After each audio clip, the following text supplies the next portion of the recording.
አሰላሙ አሌይኩም ሰላም ቤተሰብ፣ እንግዲህ ላይክ እና ሰብስክራይብ እያደረጋቸው ተመልከቱ። የዛሬው ደግሞ ካሜራው ዛሬ ደግሞ ፍሪጅ ውስጥ ነው ወይም ተላጃ ውስጥ። ይቺ ልጅ አሁን ልታጸዳ መታለች። ተመልከቱ። አለበሰችው። እሷ የፈለገችውን ነገር ታደርጋለች። አዎ ጣጣ እንደዚህ አድርጋ ማለት ነው። ይሄ ነገር እንግዲህ በጣም አጸያፊ ነገር ነው። በጣም የሚጠላ ማለት ነው። በጣም ሰዎቹ ራሱ ይችኛዋን ደግሞ ተመልከቱ። አሰሙሌ እየበላኝ ነው። ልጅቷ መጣይባት። ልጅቷ ስትመጣባት ነው አሁን እንደዚህ ሆነችው። ጎሰረችው። በቃ ልጅቷ እያናገረቻት ነው። ህፃን ልጅ ናት። ዝም ጉስር አርጋፋ ውስጥ አረ የኛ ነገር ወላሂ እንዴት ነው ግን እንደዚህ የሚያደርጉት? እኔ ከየት እያገኙት ነው? ካሜራ እየቆረጡ እያወጧቸው ነው? አልገባኝም። ነው ራሳቸው ናቸው ቪዲዮ የሚሰሩት? አልገባኝም ወላሂ። ይሄ ካሜራ ማለት እንግዲህ ካሜራ ነው። እንግዲህ አይታችኋል። ተላጃ ውስጥ ተቀምጧል ማለት ነው። እንግዲህ ልጅቷ ታስቀምጠው፣ አረቦቹ ያስቀምጡት፣ አላሁ አለም። እንግዲህ ፍሪጅ ውስጥ ተላጃ ውስጥ ካሜራ ተቀመጠ ማለት እንግዲህ ተመልከቱ። ሊቀመጥ እኮ ይችላል፣ ግን እናንተ ግን ትልቅ ሆነ። ለምን ትንሿን አያደርጓትም ነበረ? ከዚያ አስተለበሰ። ቢያለብሱትም እኮ ይቀርጻል። እሱ ሊቀርጽ ይችላል፣ አይታወቅም። አላሁ አለም። እና እንደዚህ አሁን ይሄ ራሱ ማለት ነው እኔ የገረመኝ ነገር ካሜራው ተቀመጠ አልተቀመጠ ሳይሆን ለምን ለቀልድስ ቢሆን ለውሸትስ ቢሆን ምንስ ቢሆን ማለት ነው። ይቺ ልጅ አሁን ቤቷ አይደለም፣ ልብሷ ዩኒፎርሟ ራሱ ያስታውቃል፣ እመዳን ቤት እንደሆነች ያስታውቃል ማለት ነው። እና ለምን እንደዚህ ይሰራል እንዴ? እኛ ሚዲያ ላይ እኮ ይሆናል፣ ይከታተላሉ እኮ ያገኙታል። ቲክቶክ ላይ ደግሞ ማንም ሰው አያየኝም ብላችሁ ቪዲዮ እንዳትለቁ፣ ፎቶ እንዳትለቁ፣ የሆነ ነገር እንዳትለቁ። በደንብ ነው የሚገኘው። የማንም ሆነ የማንም ይገኛል። እና ለምንድን ነው እንደዚህ የሚደረገው ነው የምለው።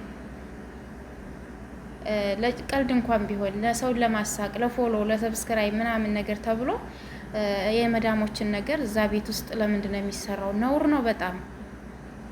ለበንን አንስቶ ደግሞ ባፍ መጠጣት በጣም የሚያስጸይፍ ነገር ነው። በጣም ይጠሉታል። እነሱም አይወዱምም። ማንም ሰው ቢሆን የአንዱን አፍ አንዱ ማንም አይወድም። ለምን ይሰራል? እሺ ተቀረጸችም ቪዲዮ ማነው ካሜራም ቀረጻት፣ ራሷም ቀርጻ ቢሆን የለቀቀችው አላሁ አለም። እንግዲህ አናቅም እኛ እዚህ ጋር ማየታችንን እንጂ። እና እህቶቼ እንደዚህ እንዳታደርጉ፣ መዳም ቤት የምትሰሩ ልጆች ይሄንን እንዳትፈጽሙ ማለት ነው። እንደዚህ እንዳታደርጉ።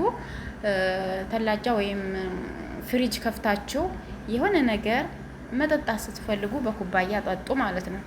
በብርጭቆ ነገር በሆነ ነገር ቀዳ አድርጋችሁ መጠጣት።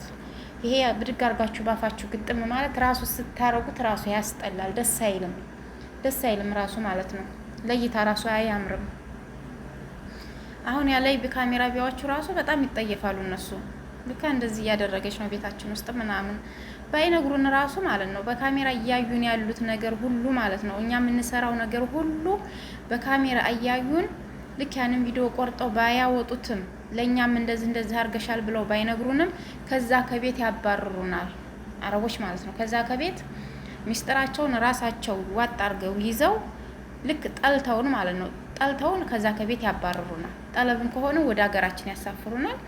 እኛም ህገ ወጦች ከሆነ ከቤታቸው ያባርሩናል። ይሄንን እንዳትዘነጉት። እኛ ግን አናቅም፣ ምን እንዳደረግን በምን ምክንያት እንዳባረሩን አናቅም።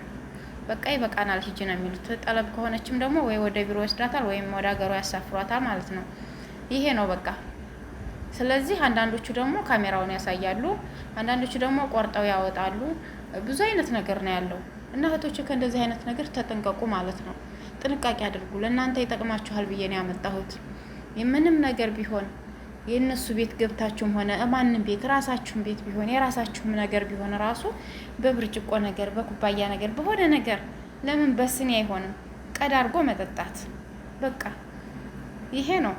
ይችኛዋ ደግሞ እንግዲህ ያው ተደረሰባት ስትበላ ሰሙሌ ነው አንስታ እየጎረሰች እያለ ልጅቷ መጣችባት። አንቺ ኬፍ ምናምን እያለች ነው እንግዲህ እያቀናበሩ ይመስለኛል። ይሄ ነገር ይሄ እውነታ ነገር ነው። ራሷም እንኳን ቀርጻ ብትለቀው ማለት ነው። ይሄ እውነታ ነገር ነው። የምንደነግጥበት ነገር አለ። ሰው ቤት እስካለን ድረስ ስንበላ የምንሸማቀቅ ልጆች ማለት ነው፣ የምንፈራ ልጆች። ልክ በቃ እንደዚህ ነን። አያችሁት? ይሄ ነው በቃ። እንትናችን ይሄ ነው የኛ የምናደርገው ተደብቀን ተሸማቀን ተደብቀን የምንበላው ነገር እነሱ ሲደርሱብን እንደዚህ እንደምንሆን ነው የሚያሳየን ማለት ነው። ራሷ ቀርጻ የላቀቀችው ነው የመሰለኝ እቺ ሁለተኛዋ ሰሙል የምትበላው ልጅ እና እንደዚህ ነን እኛ። በቃ ጎሰረችው ብታናግራት ምን ብትላት ምንም እያለች ማለት ነው። ዝም ዝም ዝም።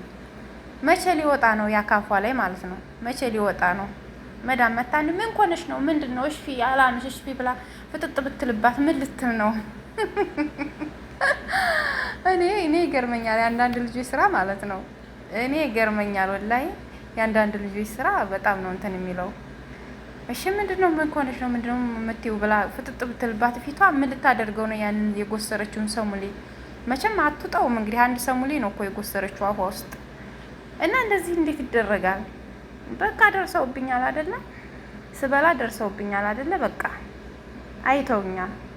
ለምንድን ነው ጠቅጥቅ አድርጌ አፌ ውስጥ ሆዴ ውስጥ በልብሳቸው ውስጥ የሚደብቁ? ይሄን ሰሞን በእነሱ ነው እኔ የመጣሁም ማለት ነው። እና ሙዝም ሲበሉ ልብሳቸው ውስጥ ብርቱካንም ሆነ ምንም ሆነ ድብቅ በውስጡ ምናምን የሚያደርጉ ልጆች አሟችሁ ነው። ግን በቃ ለምንድን ነው የሚደበቀው?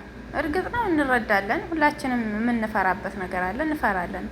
በቃ እንዳያዩብን የሚያደበቅ የተፈጥሮ ነገራችን የምንፈራው ነገር ነው። እና ይሄንን አታድርጉ ነው በቃ ውድ እህቶቼ ማለት ነው። ይቅር እስከዛሬ የተደረገው ነገር ይቅር። አሁን ላይ ይሄንን አታድርጉ። የማታውቁ በተለይ አዲስ የምትመጡ ልጆች፣ ከኢትዮጵያ አዲስ የምትመጡ ልጆች በቃ ቪዲዮ እዩ፣ ተመልከቱ። ቪዲዮ ሲለቀቅ እስከ መጨረሻው ተመልከቱ። አንዳንድ ልጆች እንደዚህ እንደኔ ብዙ ልጆች ይሰራሉ። ምን እንደሆነ እንዴት እንደሆነ መረዳት አለባችሁ እህቶቼ። አይዟችሁ፣ አትፍሩ። በወዳችሁ በኩል ደግሞ አትፍሩ። ብሉ፣ ጠጡ። በቃ በምትሰሩት ነገርና መጥፎ ነገሮችን ስትደባብቁ ስትሰርቁ ምናምን ነገር ሰርቃችሁ ደግሞ የሆነ ነገር ሰርቃችሁ ደግሞ አላየንም፣ የሆነ ነገር ተሰብሮባችሁ ደግሞ እኔ አልተሰበረብኝም፣ እኔ አልሰበርኩም፣ በቃ የሆነ ነገር ጠፍቶባችሁ ደግሞ ተደፍቶም ከሆነ ተሰብሮም ሆነ ተቃጥሎም ሆነ እኔ አላደረኩም ብላችሁ አትዋሹ። ቤታቸው እነሱ ዘበኛ አላቸው፣ በትክክል የሚፈርድላቸው ማለት ነው። ዘበኛ አላቸው፣ አይዋሽም። ካሜራ ደግሞ አይዋሽም። እርግጡን ትክክሉን ነው የሚናገረው ማለት ነው። እና አትፍሩ። ያለ ነገር ካለ እውነታ ነገሮችን ተናግራችሁ ያበጠ ይፈንዳ። ከዚያ ወዲያ የራሱ ጉዳይ ከሆነ ሆነ ነው በቃ። ሌላ ነገር የለም። ሳይሆን መጠንቀቅ አለብን። እና ይህን ይመስላል ውዶቼ። ልብስ ለምሳሌ ስተኩሱ ቢቃጠልባችሁ ማን ነው እንደዚህ ያደረገው ወይንም እንዴት አድርገሽ ለምን አቃጠልሽ ምናምን ሲል እኔ አይደለሁም ያቃጠልኩት እኔ እንዳላደረኩት ምናምን መደበቅ የለብንም። ብርጭቆ ምናምን የሚሰበርብናል እኔ አይደለሁም ብለን ማዋሸት የለብንም። በቃ መናገር፣ እውነቱ መናገር አለብን የሆነ ነገሮች ሲከሰቱብን ማለት ነው። እና ይሄን ይመስላል ውድ እህቶቼ። ውሸትና ምናምን አትማሩ ሁላችሁ ፈልጋለሁኝ። እኔ በደንብ ነው ያሳቆችኝ እቺ ልጅ ማለት ነው። እና ላይክ እና ሰብስክራይብ አትርሱ። በቀጣይ ቪዲዮአችን ደግሞ ኢንሻአላህ ደስ በሚል ነገር እንገናኛለን። ሸር አድርጉልኝ፣ ሰብስክራይብ ላይክ አድርጉኝ ማለት ነው ውዶቼ። ደህና ሁኑ። መልካም ቆይታ